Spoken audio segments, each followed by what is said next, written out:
I'm recording now. Let's see, the screen, it went straight to the PowerPoint slide or the slides. All right. Let me do We it. started with our faces. Yeah. How's that? I see your screen. Your desktop. There we go, right there. There you go. Okay. All right, 3, 2, 1. All right, Mike, how you doing today, sir? Hey, I'm great. Eric, how you doing? Doing awesome, man. Well, thanks for taking the time to do the show with us. And so I just kind of want to start it off with just letting you introduce yourself, who you are, what do you do, and tell us about it. All right, well, yeah, thanks for having me on. It's exciting to get an opportunity to work with a lot of people that I've met across the country and actually the world. But my name is Mike G. I am an injury prevention and recovery expert, and a big part of my background is in sports medicine, athletic training. As an athletic trainer, I worked through the college systems and into physical therapy, and over the last it's been almost 17 years now. I've ran my own consulting business and developed a program around that called ACM, which we'll talk about. But my experience was really in the sports medicine arena. Started out as a personal trainer, obviously through high school and college, just to pay the way.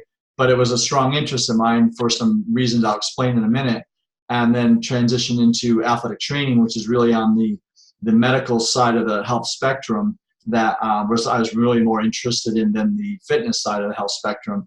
And I just kind of catapulted from there. Once, as an athletic trainer, we were exposed to a lot of things, and we weren't specialized in one little thing. So it gave us the opportunity to kind of expand our scope of what we really wanted to work on. And it's given me a lot of opportunity to grow in this profession and share that knowledge and experience I've developed with more people. And that's why I'm really excited to be here with you, sharing what I've learned and some of the stuff that I've developed to help others learn some of these valuable lessons in not just fitness, but health and wellness and the whole bit. Mm-hmm. Awesome. And so I know a little bit more about you because we got connected through Travis Parrott. Yeah. So you're based out of Southern California, right? Yep. So I went to college in University of Buffalo. I'm from New York, and grew up in a small town. And I'll just give you a quick background of my story, where this all started. At 10 years old, I was diagnosed with arthritis. This is an old person's disease, and back then, I didn't know what it meant. My parents didn't know what it meant, and so the doctor said I had chondromalacia, which whatever that means. It sounds like a horrible disease, but it just means softening of the cartilage. But it was only on one knee, so it wasn't an age. We couldn't blame it on age. I was only 10 years old, but I was one of those kids like all kids, and I was really active, and I rode bikes, and I crashed all the time, and I had scabs all over my knees, and I bruised my cartilage. The doctor told me, gave me a couple exercises to do. Well, actually gave me one exercise, quad contractions, standing quad contractions, throughout school when I was in 5th and 6th grade, and I did it. I didn't know what else to do. And fast forward, high school, I was an athlete playing football. I was weightlifting, and I was pretty strong and pretty muscular. And I tore my meniscus in a long jump in gym class. Didn't know what that meant. All I knew that my knee hurt, and I had this piece that I could move around in my knee, a free body, a floating body in the knee, and had surgery at 16. Actually, I was 15. And the doctor said, no more lifting weights, no more of this active sports. You're really causing damage to your knees. I thought, that doesn't make sense. Everyone else can do it. Why can't I? So I followed the doctor's recommendations, took whatever it was off, 6 months off of doing anything, went back to playing football. By 18, I would always get this locking sensation in my knee, and finally went back to another doctor and had surgery because some of the scar tissue had created these, I had more fraying of meniscus and stuff, and it was causing my knee to lock up. And I was playing semi-professional football at the time, and if I had gotten hit with my knee in that position, it would have destroyed my knee. So long story, the doctor did surgery, and this is really the pivotal point in my life. And he sat me down and he showed me the images, and I'll share this with you guys if you want to see it. But absolutely, he let me just share my screen here. he, can you all see the image of my injuries and the, Yeah. so he, looking at this as an 18-year-old kid, these are just images from my more recent surgeries, but this is the images he showed me from my surgery, arthroscopic. And he said, he was showing me what the knee joint's supposed to look like. And mine was at 17 years old, mine was destroyed. He said, all these little fissures and all these cuts and stuff. This is a arthritic knee. He said, Mike, I've never seen a kid at 17 have so much arthritis in their knee. He said, you're not going to walk when you're 25 years old. You've got to stop lifting weights. You've got to stop playing these sports. I played hockey, lacrosse, and football. They're not easy sports, right? So I really, that was the first time I remember driving home from surgery. It was an outpatient thing. And I remember driving home and the doctor, that message in my head. And I said, man, I better figure this out. Because the first time I had surgery, I actually didn't know what to do. And this second surgery, I didn't know what to do. I said, but maybe I should ice a little bit more than I did the first time. That was about all my recommendations were. But I was really involved in fitness, and I was a bodybuilder. I competed shortly just before that second surgery, bodybuilding contest. And so fitness was a big part of my life. But I was really more intrigued with the medical side of it, especially after this, because I said, man, I don't want to stop doing this stuff at 18 years old. And so the doctor was right. So it propelled me into this field. Once I got into college, I was really interested in fitness, but the medical side, no one really pushed me to physical therapy. So I found athletic training. And I said, wow, this really meets what my ambitions are. And I was so intrigued with it, I started learning everything I could about the joints. And this is what we learn in college. We learn about the shoulder, the knee, the hip, the back, a little bit about the back and neck. But we know that the joints, we know how they work, and you know, you can dive as deep as you want into the biomechanics of every joint, and I got really good at it. And we would treat these injuries, and every injury I came across, I would look it up and really understand the dynamics of these injuries and how to help people recover from them. And then we have these special exercises for the knee and this and that.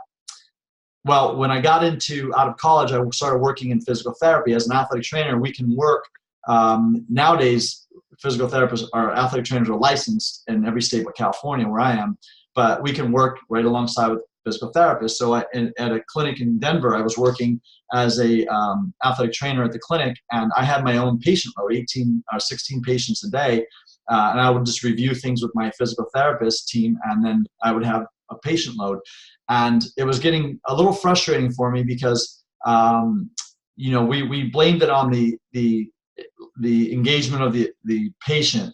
We would always say not compliant with exercise. You know, I saw people get better, but they weren't getting better like I thought they should.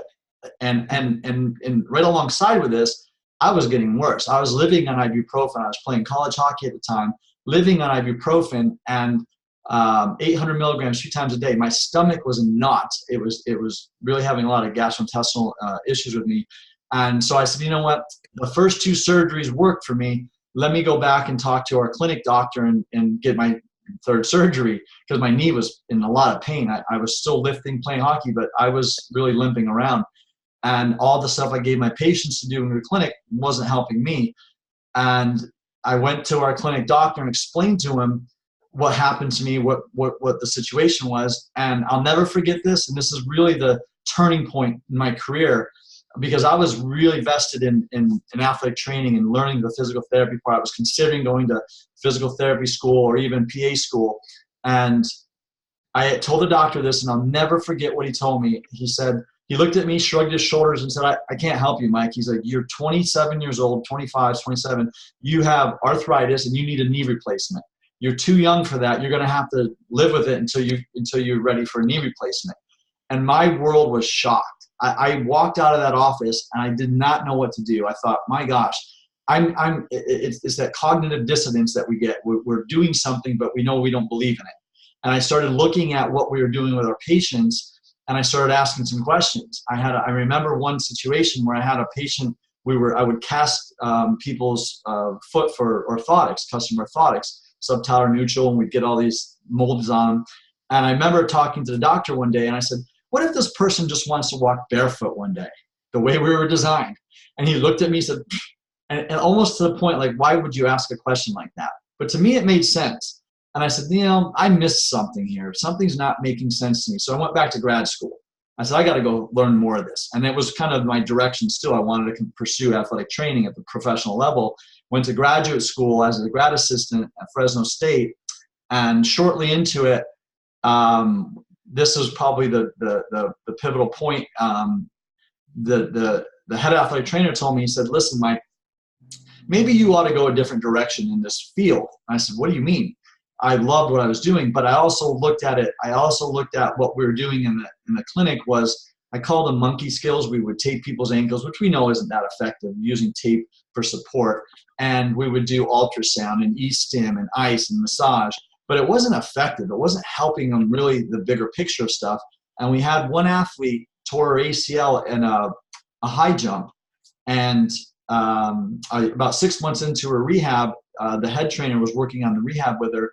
And I remember looking at her doing this exercise. I said, I didn't really understand it, but I said, something's not right with this. She was completely collapsing in with her knee as she was doing step-ups, and that was her rehab. And a year to the day later, my buddy called me and said, guess who tore her ACL again? It was the same girl, the same knee. And I said, I knew something was wrong with that. Well, that's where the head trainer said, there's some people out there that do, postural stuff and corrective exercise. Maybe that's the direction you want to go. And it really blew my mind. Not that I felt abandoned by him, but I felt like, gosh, if I see it, and this is part of our profession, why aren't you guys following suit? Why aren't you guys following into this? And so I left grad school and I went out and found the answers. And I started fixing my own knee because I was really concerned about that. And I went on to race downhill mountain bikes professionally and motocross for 20 years. And, I've had 2 other surgeries and an ACL surgery, but the degenerative process in my joint, my right knee, it'll never be fixed, but I don't have pain. I can work out, I can lift. But the one thing that changed was I still play at a high level, but when I was a little kid, and we all done this, and as part of our assessment test for hamstring flexibility, can you touch your toes? It was a sit and reach test. It's the most popular way to assess, hamstring flexibility, sit and reach. And I was a -11. I remember that number because everyone always picked on me about that. When I was a little kid, all the way through high school, and everyone said, you need to stretch, you need to stretch, you need to stretch. I got into college and started learning about this stuff, and it was determined that you're just genetically tight. And why bother stretching? Genetics says, I'm not going to fix it. Go get better parents next time, but that wasn't going to help me. So I said, well, if I'm genetically tight, then what's the point of stretching? It feels good, but it never got me any closer to my toe touch. And then I dove down this path of corrective exercise. And you mentioned, Eric, about meeting Travis and this corrective exercise stuff. And that intrigued me because now we're on the right track of what I was going in my mindset of things. And I was really focused on fixing myself. And I said, I'm going to figure this toe touching thing out because it seems like that has some impact in my knee, or thought it may have. And to this day, it's been over 20 years now, and I can touch my toes effortlessly, and it didn't come from stretching. And that unlocked everything for me because my knee started feeling better. I was able to compete at the highest level possible in my sports, and I wasn't having problems. The only time I got problems was when I crashed, and we were, racing over 60 miles an hour, jumping 100 feet in the air. You're going to crash from time to time, and things start to come apart. And this slide I'm showing you is just a list of a good handful of the most significant injuries I've had. I thought I had a lot. What's that? I thought I had a lot. Well, yeah, a dislocated shoulder, full rotator cuff repair, bicep tendons torn, and there isn't much I can't do. I don't have issues with my shoulders. I don't have issues with, my knees. I still run half marathons, but it's not because I'm a Superman. It's not because I endure pain or take pills. I've learned that the mechanics of our body are really all we have control of, and what really determines how well our body is able to how to perform, whether that's in the prevention of an injury, the recovery of an injury, or improved performance. It all starts with a foundation of movement. And I didn't have it. Once I fixed that with myself, it gave me the opportunity to start understanding how the rest of the body worked. And that's really kind of the scope of, I learned a little bit when I was working with Travis 20 years ago, and just went down that rabbit hole so deep now to where I'm at now with this program I developed. Yeah. I can relate somewhat to your story. I haven't had that many injuries, but I did have a herniated disc in my lower back when I was playing college baseball. And so I had a similar moment to where everything just kind of like clicked and started to make sense. Because when I was working with physical therapists, it was similar, the prescriptions of ibuprofen, taking anti-inflammatory medications, and then the exercises were pretty much just focused on core strength. And it wasn't until I was in my clinical kinesiology class with Dr. Larson, and we started doing some evaluations, and we figured out how crooked my hips were. And so that was kind of like the light bulb moment for me, where I started to figure out, okay, well, there's some muscular imbalances here, and we need to fix the hip so that we can relieve pressure on the spine. And it's been getting close to 2 years removed from that injury. And, similarly, like I still deal with those injuries, but it's I'm definitely in a better shape where I can definitely work out a lot more. And at least I understand what's going on and the root of the problem. It's a little bit deeper than, just looking at something that's might be torn or whatnot and take medication. Exactly. And the interesting part is this: you're in your master's for kinesiology, right? Yeah. You look at we put the credibility on the doctors and the physical therapists at this level. Why aren't they doing that? Because they're learning the same things we are. But this is the advantage I think the fitness industry has, especially in the college system where you're actually in kinesiology classes. The challenge I come across is the majority of people out there hire a personal trainer, and personal trainers, and there's some great ones, but most of them tend to be enthusiasts that don't have a strong background and understanding. You had to go through pain, a pretty significant injury to come up with this revelation. And that's really what my focus is bring awareness to people that these injuries are just I always say this is my favorite quote: the signs of an injury are there long before the problem occurs. We just either ignore them or we don't know how to identify them. Once you do, you can't ignore it. Now at least, Travis or Eric, this is what one of my philosophies, and I'll tell you this, and if there's anything you want to take out of this today, this is probably my biggest point. One of my biggest points is we should have a North Star. We should have a philosophy that we establish our entire what we do on. And so whatever you do in your profession, in kinesiology, athletic training, physical, start with a focus of, this is what my North Star is. You may go different directions here and there, but you're always going the same direction as far as the philosophy that you follow. And we can get pulled very easily into a lot of different places. And this is what the consumer is exposed to. Hey, I should do core exercise. I should use this foam roller. I should use this strap that pulls my shoulders back. They have so many different choices. But if your North Star is based on a foundation that makes sense to you, then stay on that. Don't vary off on one side. And that's what happened. In athletic training, I was in that medical model. Know the joints, know how to recover, give you some core exercises, do some leg, quad, hamstring development, blah, blah, blah. But it goes much deeper than that. And I had to decide to myself, and this is, I actually just published a book this year called Filling the Gaps. And this is it right here, actually. But it goes more into the philosophy and method of helping people help themselves. From this point on, Eric, if you ever develop pain again, or like you said, it's never going to go away, but you can help yourself.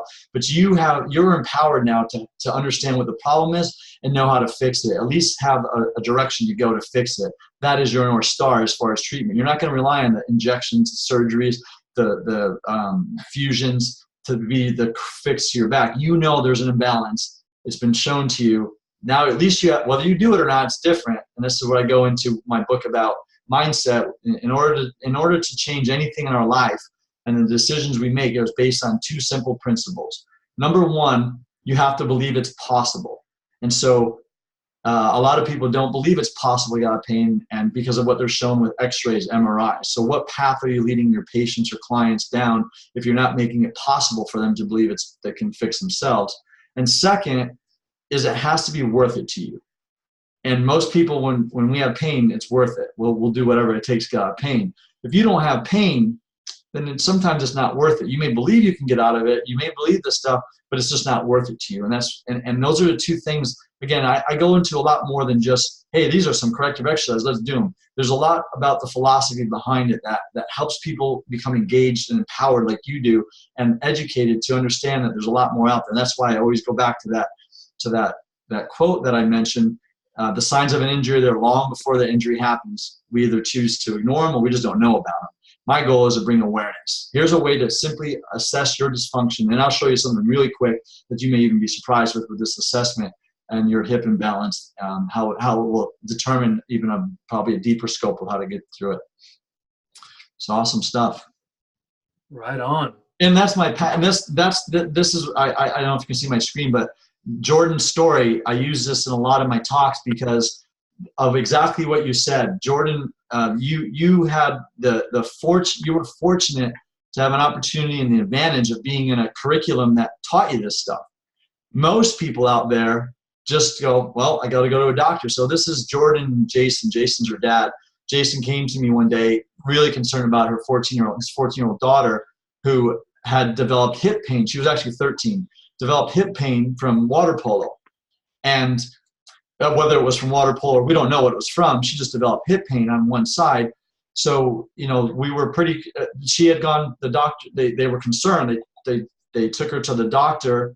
The doctor said, well, she's 13. She's young. She's healthy. There's no congenital issue that we're concerned with at this point. So let's just send her to physical therapy. 3 months she spent in physical therapy.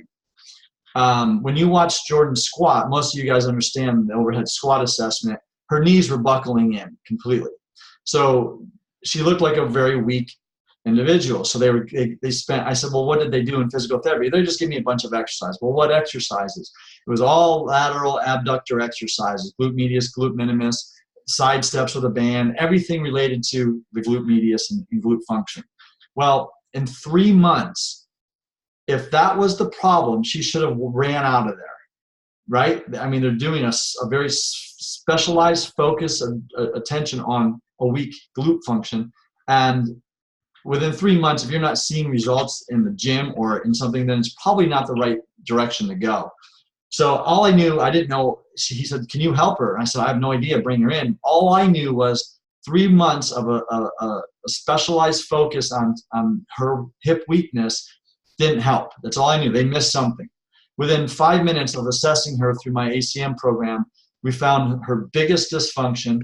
Within a week of correcting it, she was starting to feel a lot better. 2 weeks later, she was pain-free. Now, what's so pivotal about this and what you mentioned, Eric, was great. So we found the right exercise to give her. But what her dad told me was, Mike, the only reason we came to you is because I was terrified. Because physical therapy failed her, the doctor said, well, you need to go have surgery now, and we got to figure out what's wrong with your hip. And that's where he's like, I don't think that's quite right. Thank God he understood it. He knew me and knew that I had a different approach and philosophy. So we basically saved her from having surgery. It's 3 years later now. She actually just emailed me the other day and said, hey, I want to get together with you and go over some new things that for her sports and stuff like that. She was really excited. But she's been pain-free. She was going to have surgery 3 years ago, a 14-year-old, 13-year-old girl, a surgery on her hip that wasn't going to change anything other than probably create a degenerative process later on. And so that's my biggest passion, is working with people like this, getting the awareness to people like you've learned through your injury that there's another path, and we have to start looking at it much deeper.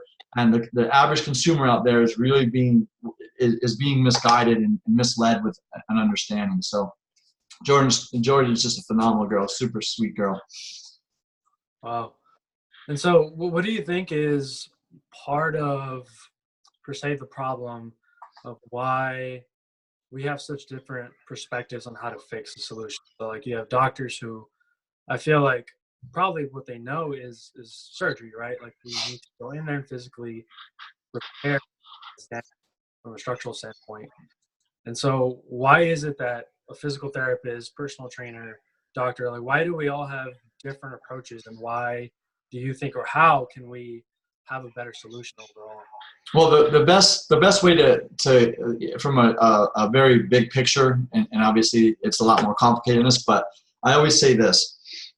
If you have a plumbing problem in your house, you don't call an electrician, right? We get very specialized in what we know. And even we put doctors and physical therapists at a certain level because of obviously their education, right. But they are still specialists in a certain thing.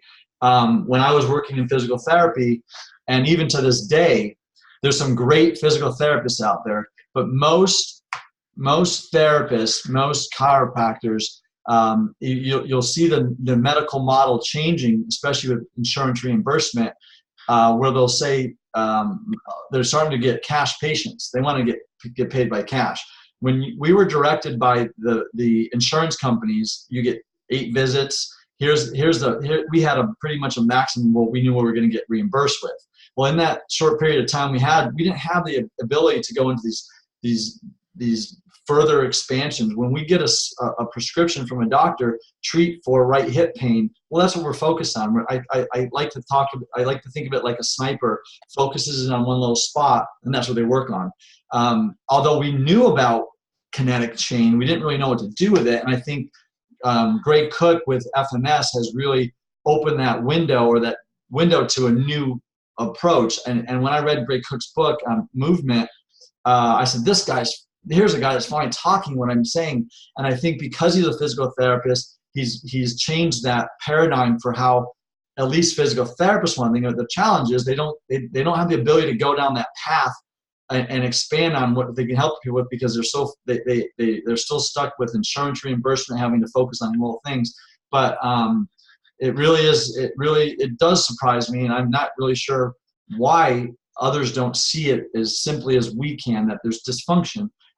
You'll see now in research, and I spent a lot of time researching when I was in athletic training. I was deemed the back expert because the clinic I worked at, the physical therapy clinic I worked at, was a back and spine center.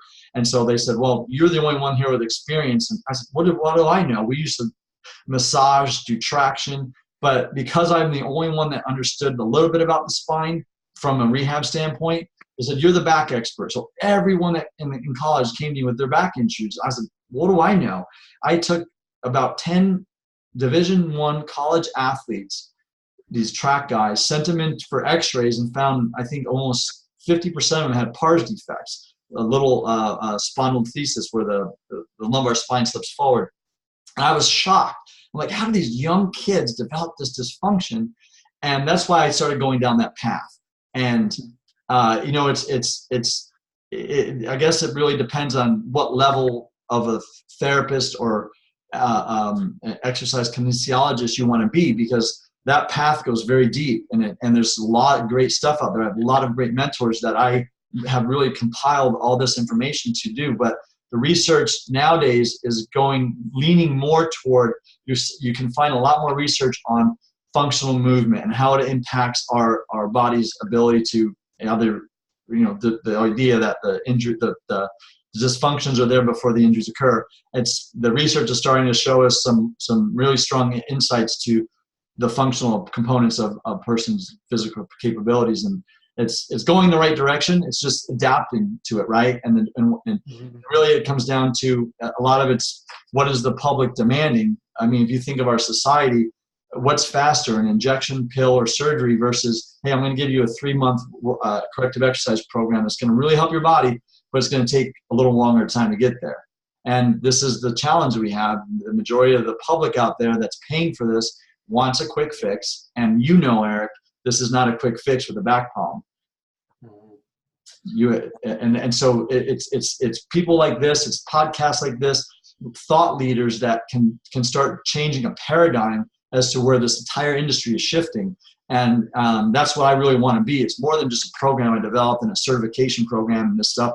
It's a paradigm shift in how we think and how we can influence the consumers out there. Right? Yeah, absolutely.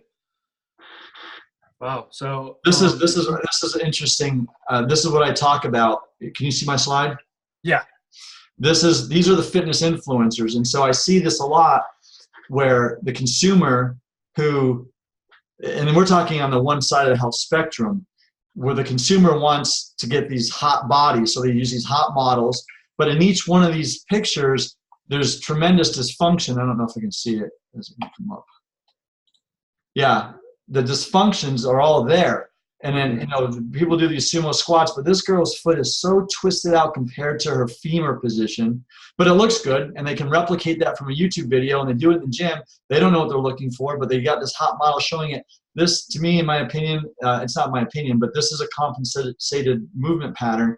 Putting your heels on the board eliminates the ability to get ankle dorsiflexion. If your heels are coming up, then put them up on a board. You're reestablishing or reinforcing a dysfunction than actually correcting it.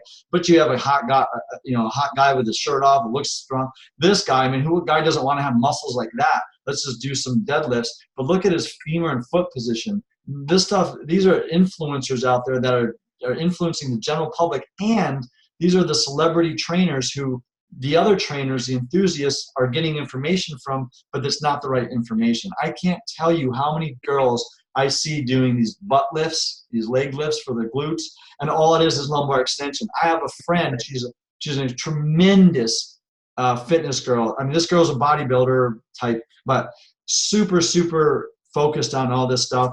And every video I see of her, she's doing these certain variations of this, having her clients doing it. And all I see is her back doing this constantly. She doesn't have the insight to figure it out, to see it. And I keep telling her, I've got to teach you some stuff. I've got to teach you some stuff. The problem is there's a lot of ego. When you look this great, hey, I don't need your help. But look at the asymmetry and musculature of this guy's upper back. But it looks great. I'm going to do pull-ups. It doesn't matter if I'm twisted. No one sees that stuff. And so it really takes people like us in the profession to bring that insight to the world. And that's really what my challenge is. This is a great illustration too. I call this the fitness versus fatness results. Most people, the consumers out there, the fitness enthusiasts are really going after those fitness results, right? The fatness results. They want to get these lean bodies, these muscular chiseled bodies. And so when you look at these before and afters, they look great. Wouldn't you agree? All these guys, they've all had great success. But when you take this a step further and you use some insights that we are learning, that you may have learned, we start seeing dysfunction. And the dysfunction's there before they start the exercise.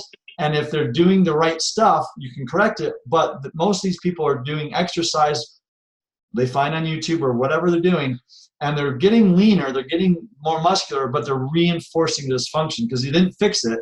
And I always say you either are going to reinforce or you're going to reinforce what's there. And so that's either good movement patterns or poor dysfunction. The stronger we get, we're just getting stronger in a bad position. And this guy up top lost a lot of weight, chiseled, but he still has this tremendous offset.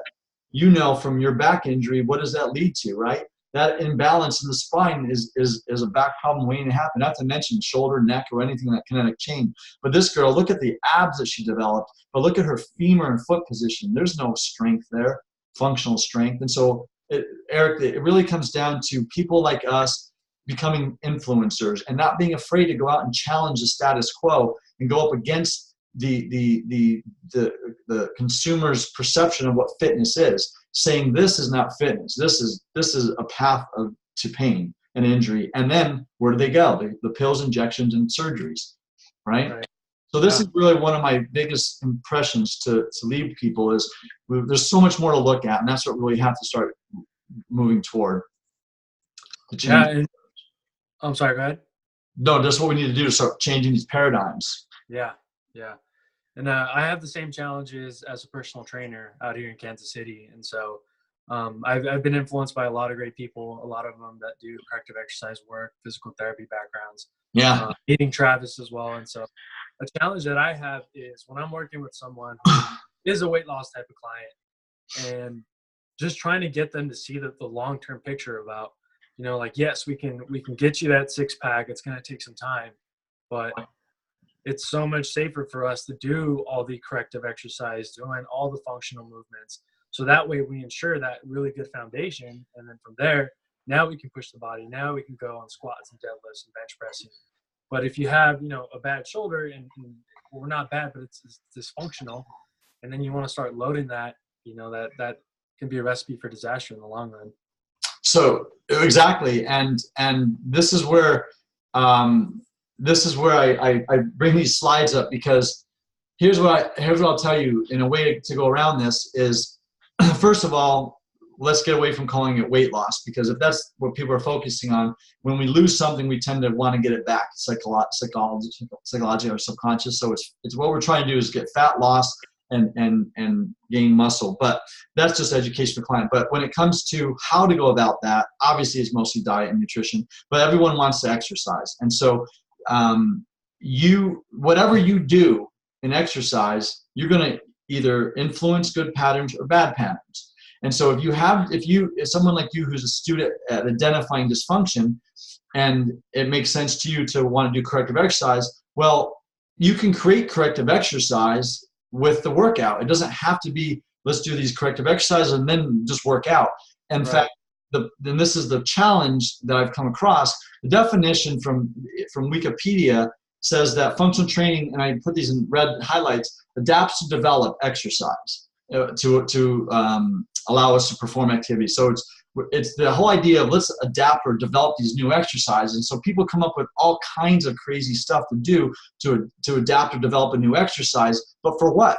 To get more functional? Well, if you're not functional going into it, then you're going to get more dysfunctional. All of these could be great, but there's a lot of actually research. And if you want, I can share a paper I found on unstable surface training. It's phenomenal. And it will really get you away from doing any of these Bosu ball squats and stuff like that. It's not how our world works. And the research is pretty strong as to the effectiveness of it. But some of these exercises are crazy, especially with someone with dysfunction. So when I train, and I actually was at the gym yesterday morning, doing my workout, a leg workout, and a guy was doing deadlifts next to me. And I looked at him really quick, and his back was rounding and grunting. He was only at like 185, but he came back to me. He said, "Hey, why are you doing that exercise?" I do hip thrusts, the weight on the hips and thrusting up off the bench. I'm the only guy in the gym that does it. This is a box store gym, and so these are all the muscle heads rocking around, and I'm the only guy in there doing it. And the weirdo, right? What's that? You're the weirdo. Every girl does it. Not one guy does it. And the guy came up, and that kind of gave the guy a question, like, why are you doing this? And I explained it to him. And in the simplest way I explained it to him was, I said, "Can you touch your toes?" He said, "No." And he tries to touch his toes. He's like 6-8 inches away. And he's like, "I've never been able to." I said, "Okay." I said, "Well, then when you're doing a deadlift," he doesn't understand it. They just say, we know that deadlifts are supposed to be great for us. The deadlift is for the glutes, right? There's a lot of accessory muscles, but the glutes are the prime mover of a deadlift. Should be, if we're getting the right movement pattern. But I asked him, I said, "Where do you feel your deadlift, the work?" He said, "Oh, it's all hamstring and low back." I said, "Well, you're not even using his parts. You're not. Those are all your synergists that are becoming dominant, which is why you can't touch your toes." I gave him one. I said, "Do you want me to blow your mind right now?" He's like, "Yeah." So I gave him one exercise to touch his toes. It had nothing to do with stretching. It's basically a straight leg raise where you're raising one leg up, raising that one, and it's going after reciprocal inhibition of the hip flexor. And the guy was pretty strong, deadlifting 185 pounds. It's not super strong, right? But he was an older guy. Couldn't do 10 reps of just a leg raise. That's all he had to do. Yeah, he was trying to do all these heavy loaded exercises, deadlifts and leg presses. Get him up, just 10 reps each, dripping sweat from it. And I said, "Try to touch your toes now." All the way down to his toes. His mouth hit the floor. He's like, "Holy cow." And I said, and so that's what I do. I try to help people understand that whatever we're doing here, there's a better way to do it. So with your training and with most personal trainers, you can adapt your exercises to fit what the dysfunctions are, to start addressing them. It doesn't have to be, I always think it's important to have the right corrective exercise, but as a personal trainer, a lot of people are, and a lot of this stuff has become, I call it circus acts. I mean, some of the functional stuff out there is just crazy. Like, what's the point of it, right? Have a defined focus. Like, what is functional training? It's all these crazy things we're doing, but it doesn't have to go that far. Just lifting. Most of my exercises nowadays are really focused on asymmetry. I'm pretty balanced, but I know that we all have a tendency to favor one side. So most of my work, I go into unilateral type of work, and almost in everything I do, minimizing as much support from any bench or machine. but that's the whole point with the personal trainers out there. We spend some time starting to stretch our clients. We do the hamstring stretch and give them some things. But why waste your time if you don't even know what you're stretching? We know what we're stretching, but do we know it's going to have an influence? There was a way to put these corrective exercises into a program that works for someone, and that's the whole. It's what we're up against. I've ever seen anyone do the Bosu ball squats. They always tip forward, and a lot of that's dysfunction. So are you enforcing dysfunction, reinforcing? Are you actually correcting? You're not. And so that's why I get away from this kind of silly stuff. This is my favorite slide about functional training in the core. You mentioned it yourself. Physical therapy focuses on strengthening the core. Every doctor back in the early 90s and 90s when I was in physical therapy, we were focused on back strength. That was a problem. Now we call it core strength. We've kind of learned some stuff.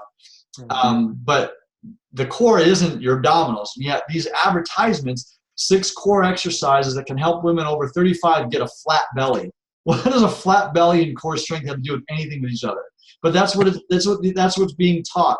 This one, the 10 best core exercises to shred your midsection, to shred your the company's tone and tighten.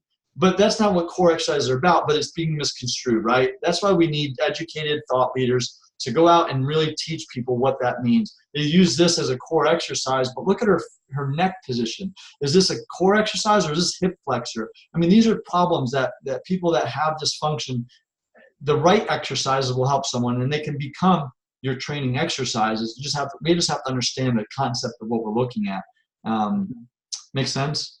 Yeah. There was something else you brought up, fitness.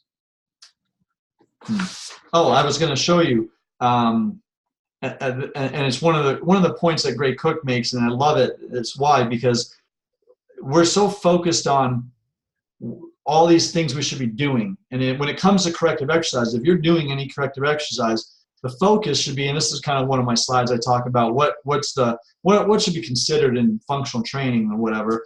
But there's a lot of things that are missing, and it's usually let's go through this real quick. But what's missing is this slide.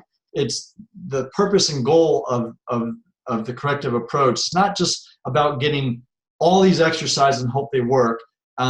We need to understand what we're focusing on. We understand where the dysfunctions are. We understand the effectiveness of what we're actually giving someone. Is it working or not? And how to assess that. But I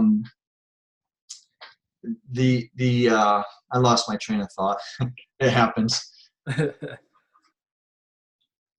Oh, the whole idea of giving people exercise, it needs to be focused on a specific thing. So like you said, Eric, it's hard to encourage people, engage people, and motivate them to take a long-term approach in their fitness and health and corrective, whatever. They want those quick results. And so when you get someone on a weight loss program or a fitness program, they probably in the back of their mind expect that it's going to take some time. And we can say it's going to take some time. But that doesn't engage them. It doesn't grab them.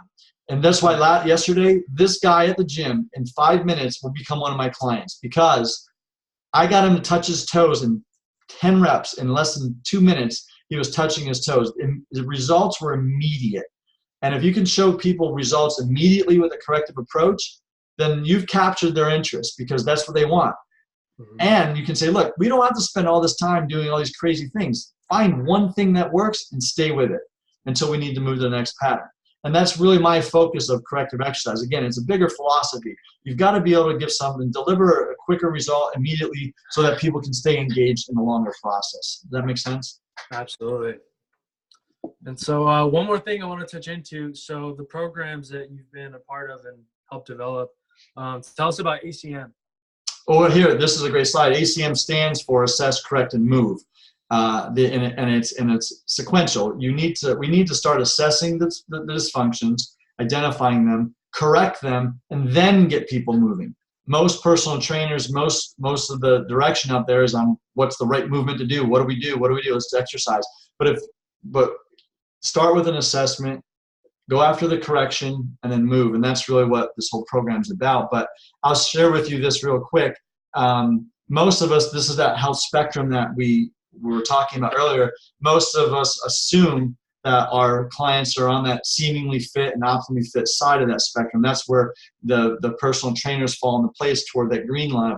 When we go down to pain, injury, and chronic disease, that's the medical side of it. And that middle area is where dysfunction really is. And we have to start believing that the majority of our patients and clients have previous, and like you said, I have a back injury. Well, you can still work out, you can still do stuff, but you have a previous injury. You have, most of the people out there have pain, dysfunction, and that's really that area that we can have a tremendous focus on, the signs of an injury that are long before symptoms occur. And this is really what this program I've developed. This is a kind of a skit from Michael Boyd, but it's a simple success assessment. I'll just go to the end of it. Well, I'll just show you this real quick, if you can see it. I have a 6-step assessment. It takes about 3 minutes to take someone through. The depth of knowledge you gain from this assessment is much deeper than just 6 movements. But the ankle mobility, a lot of people out there are really familiar with ankle mobility assessments and stuff. It's critical, and it's a step that most people don't take. That guy yesterday I talked to couldn't touch his toes. Found out, did an ankle mobility test on him. He had very hardly any ankle mobility on one side because he had an Achilles tendon rupture. Never rehabbed it the right way. His other side had tremendous. So when he's going into a squat, deadlift thing, he's just getting a huge asymmetry and getting stronger in that asymmetry. Gonna wonder why he has a back injury. Nobody's gonna look at his ankle mobility. I can't tell you enough how important ankle mobility is to test and correct for whatever problem someone has. If you find an ankle mobility restriction, you better be putting all of your effort into fixing that in a person's program. So we have a way to assess the dysfunction of that. The toe touch pattern is probably the pivotal point of not just hip hinge patterns, but how the entire body reacts to it. Because if someone doesn't have the ability to bend and touch their toes, they're going to find a compensatory pattern. We can identify asymmetries here. So many great things about the toe touch. I have people go through a backward bend. We're looking at hip flexion, hip extension, as well as thoracic. And understanding what you're looking for in this assessment is really what our assessment, our certification goes deeper into. And then standing rotation is really looking at the rotational component of the hip socket in a loaded position. And again, there's a lot that we're going to find. These tests tell us a lot about each other tests. So someone that can't touch their toes is probably going to have a hard time rotating because of internal rotation restrictions as well. But then we go into a sitting rotation pattern, which is really looking more at thoracic mobility. We can identify that in our backward bend as well. Most of these assessments, we can predict what we're going to find in the other ones. And the last one is just looking at overall stability, where we hold the foot up in front and back for 10 seconds. I'll tell you a funny story about this. I had a guy in the gym, a friend of mine, who's a big muscle head. He's a little older, maybe in his mid-50s, really muscular, short guy. And he was doing, I heard this big grunt and a bang in the gym. And I look over and this guy's got 20 plates loaded on the leg press machine. Do the math. 900 pounds on the leg press machine. And I went over there and I said, John, I said, give us a break here. Can some of us have some weights to work out with? He's like, oh, Mike, you could do twice as much as this. I said, I won't touch that machine. Why not? So I explained to him, took him through my assessment. Took me 3 minutes to do.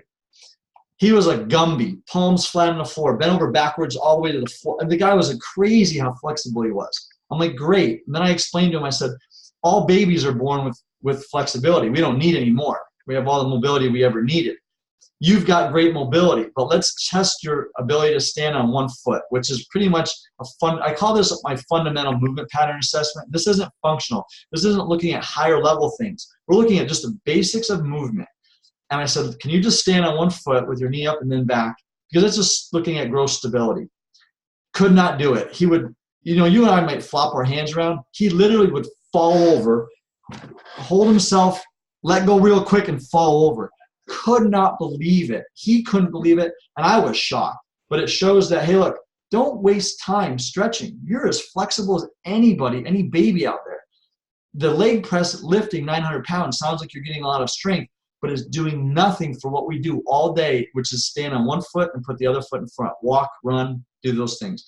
Single leg stance, the way we stabilize that, all that great movement, tells us a lot about the function of the body.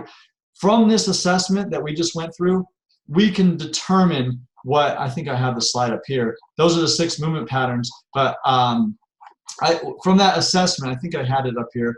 We can determine when we start talking about higher level functioning, higher level movements, we can actually determine what we're going to see in an overhead squat, because that's like one of the most famous or most infamous movement pattern assessments. Do the overhead squat. This girl came to me 14, 15 years old, and we went through the assessment, and I told her mom, here's what we're going to find in the assessment, because her mom was a kinesiology person and said, what about the overhead squat? I said, let's forget that. Let's see if we can predict it. From her assessment, this is exactly what we expected. She is this pelvic shift, torso offset, lean forward, and we don't need, because when we look at just the overhead assessment, it doesn't tell us why. We know that it's dysfunctional. That does not look like a strong squat, right? Would you agree? Yeah. But do you know why? Any idea why? You could say, well, maybe this, maybe that, maybe this. But from those 6 movement patterns we assessed, we know exactly what the problem was, and we can go after it now. Because most people would do some hip immobility stuff, some hip asymmetry stuff here. But I think I remember her. She had some ankle mobility restrictions on one side from a previous injury, and she had something else going on with another part. But that's what my point was. There's a lot of great tools out there. ACM is just another tool. It's a quick assessment to help you determine where the biggest dysfunction is, and then help your clients approach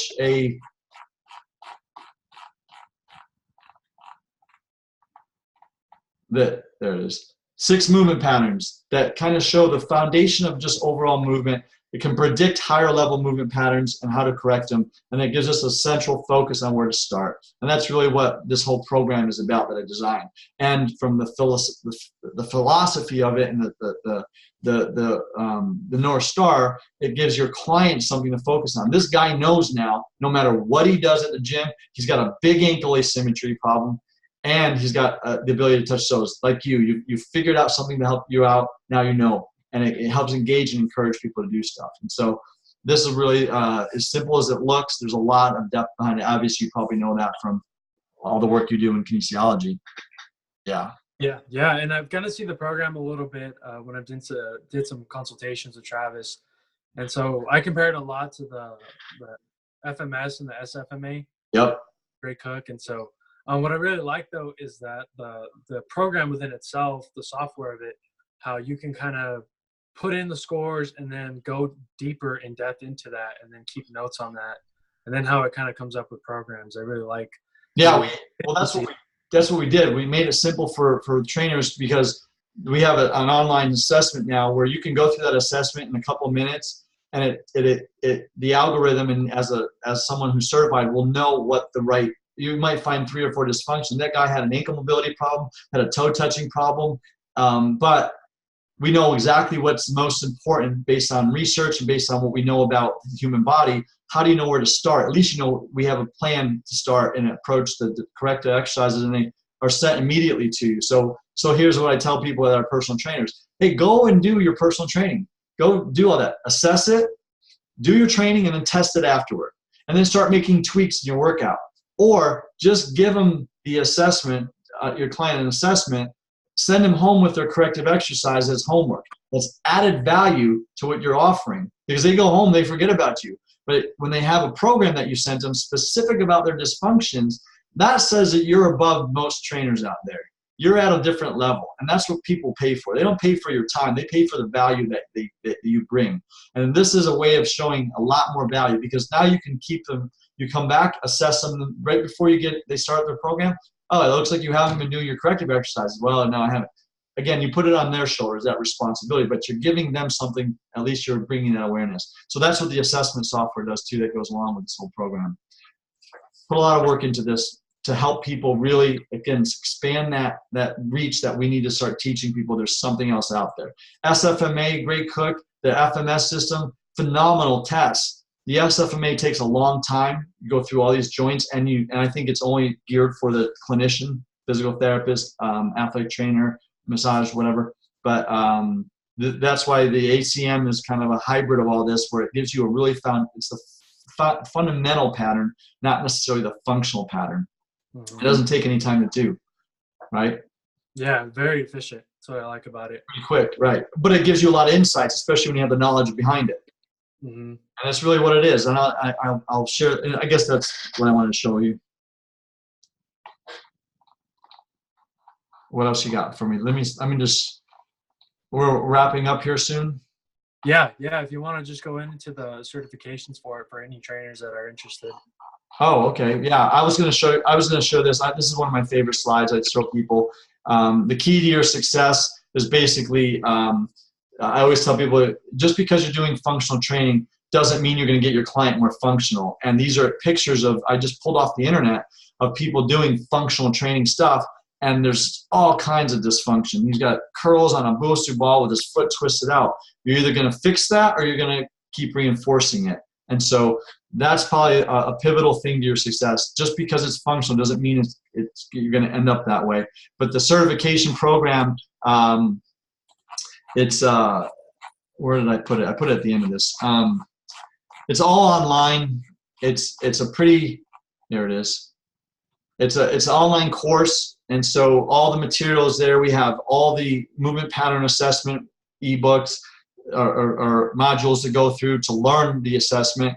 We have instructional videos. We have, along with the corrective, the assessment. That's great to do an assessment. We need to know how to correct it. And there's a lot of modalities out there. I have a fascial stretching expert who got certified with me recently because she was frustrated that she was doing all this great fascial stretching, but her clients weren't getting as better as they could. And it's because she was missing a whole piece to it. Once she put an ACM into it, she sees the whole picture now. And our corrective exercises are ours. We developed these through years and years of studying this and using them to look at these movement patterns. But you may have something else out there, but at least it gives you a place to start. Ankle mobility, here's what our 6 recommendations are. You may have some other great things you want to do, but these are quick, simple exercises that have big influence. Like that guy at the gym yesterday. One exercise got him to touch his toes. Do I want to waste any more time with anything else? Why bother? Why waste his or my time? Do the most effective. So our corrective programs get included with this, so you'll know exactly what to look at, but also how to correct them. Plus, we have the anatomy essentials work. It's just a big overview of this concept in corrective exercise and exercise therapy specialists. So you get it. We're NASM and AFAA accredited. One of my students just petitioned for her ACE CEUs. They gave her 12 continuing education hours for it. So you can petition other programs to get your credentials. A lot of them have, like athletic training has a non-provider CEUs that you can add to it as well. So you get 12 CEUs with it. And then you get use of the software as well to start utilizing that for yourself for the month. But that's our certification program. It's found on our website. We're actually changing. Actually, this week we just started remapping everything so it's more intuitive on the website. But we're doing a lot of stuff related to, again, teaching people that there's something else out there and having that resource to start fixing it. And one of the things I'm probably the most proud of with this whole thing I've developed is it's the certification and the software is great, but I really believe that supporting who you're with is the most important thing. And so we have a mastermind group that anyone that becomes certified with us, that joins us, gets put into the mastermind. And once a month we meet and we go over all kinds of stuff, current research, any concerns, successes, new approaches, and like your question, like how do you get people to want to do this and that? We collaborate. I always say your network is how you grow your net worth. And so we've got some phenomenal people from a lot of different industries are starting to see that this is the right way to go. And it's just building that group of that community around it. I have some really cool things that we're developing in the future here. And when I go to these networking events, I've found some really cool stuff that's going on now about giving back to community and stuff. So we're going to start implementing some of this stuff as well. But it's more than just like when you go to NASM or you go to get your personal training certification. You get your certification, you move on. I believe in supporting everyone the whole step of the way and continuing the learning process, because that's really how it's going to change, Eric. Some of your bigger questions, the only way it's going to change is if we take a deep dive into helping each other see it and helping each other teach how to see it out there. Yeah. And it comes down to us truly being the experts, right? It's just the education, the learning, it's never ending. And so Yeah. Trainers that really go into that are probably going to be the ones that will help most people.